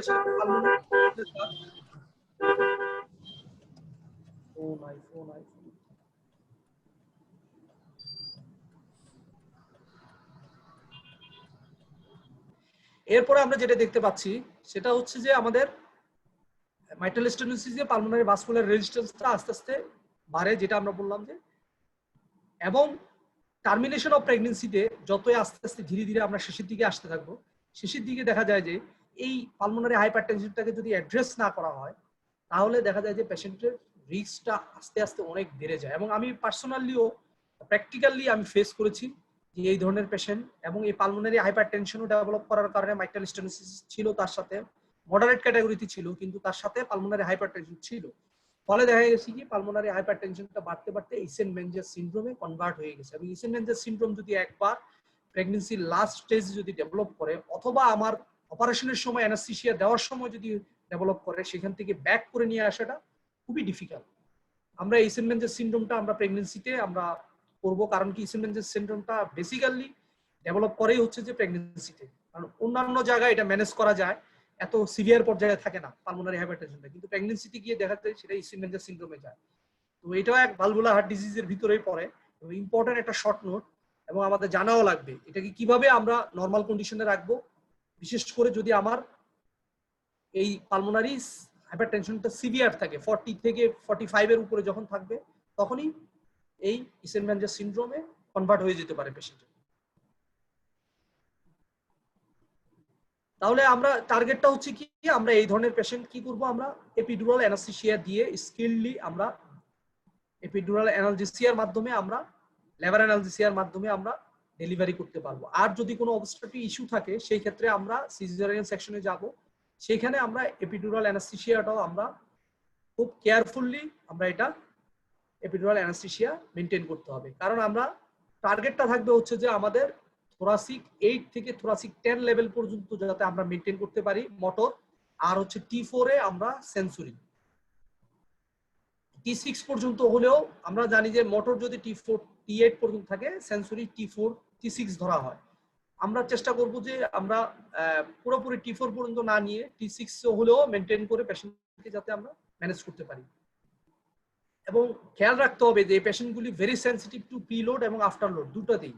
তার মানে আমাদের ফ্লুইড এবং ভ্যাসোপ্রেসর থেরাপি দেওয়ার সময় আমাদের অবশ্যই খুবই কেয়ারফুল থাকতে হবে। এবং নিয়া ক্লাস 3 এবং 4 আমরা যদি সামান্য ফ্লুইড একটু এদিক সেদিক হয়ে যায়, তাতেই কি হয়ে যাবে, পেশেন্টের ফেলুর ডেভেলপ করে যাবে। আবার আমরা যদি ভ্যাসোপ্রেসর দেই, ভ্যাসোপ্রেসর দিলে কি হবে, আমার আফটার লোড বেড়ে যাবে।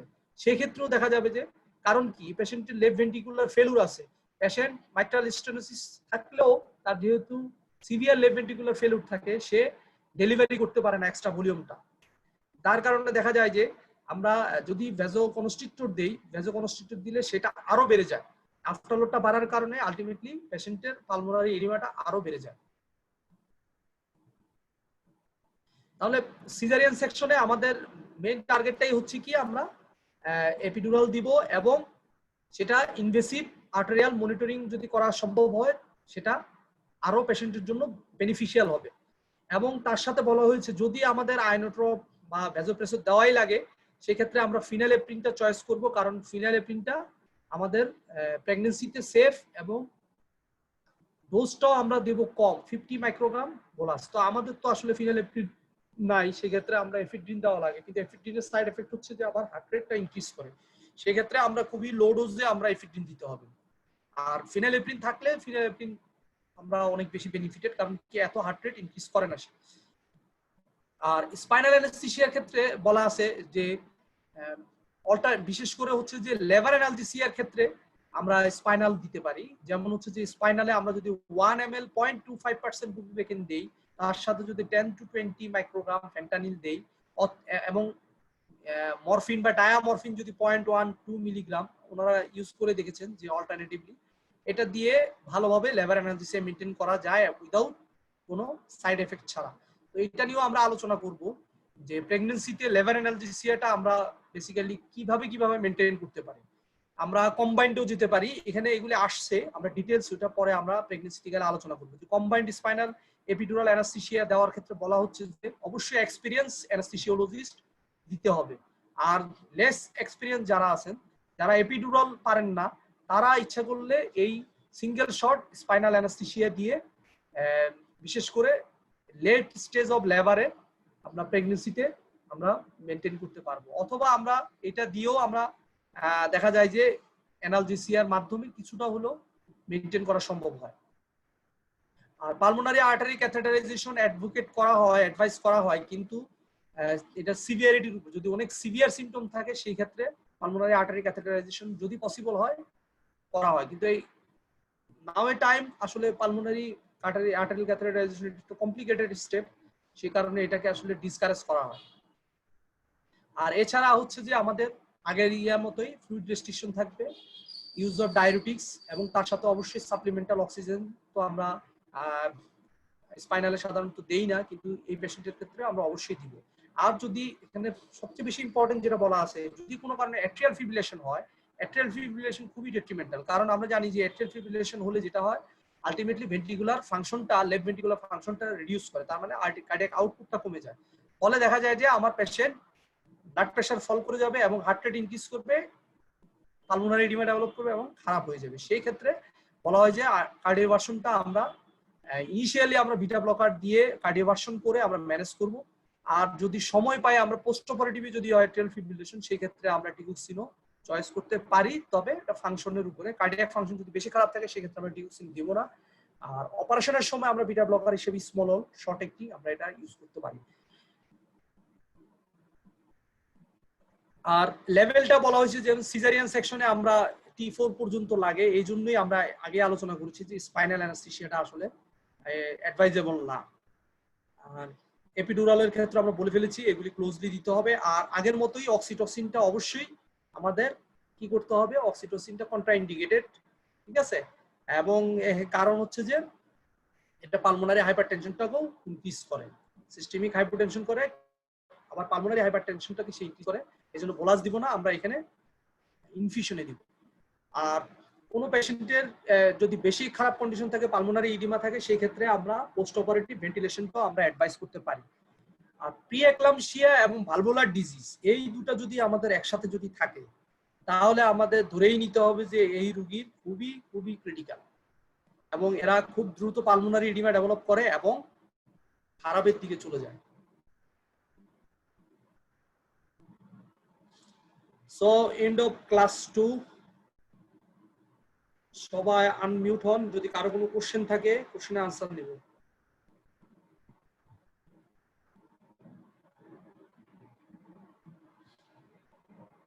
হ্যালো,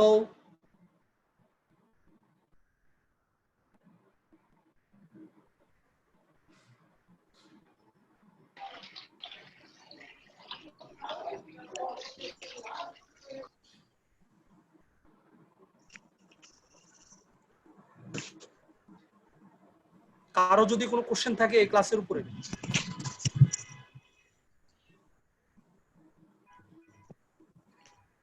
সবাই একটু আনমিউট হন, আনমিউট হয়ে যদি কোশ্চেন থাকে কোশ্চেন করতে পারেন।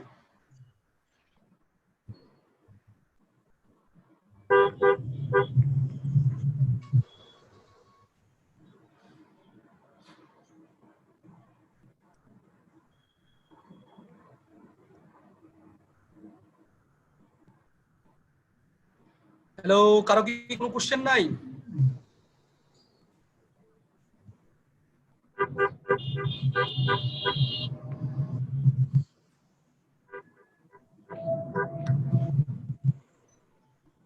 মুস্তাফিজ ভাই কোনো কোশ্চেন আছে?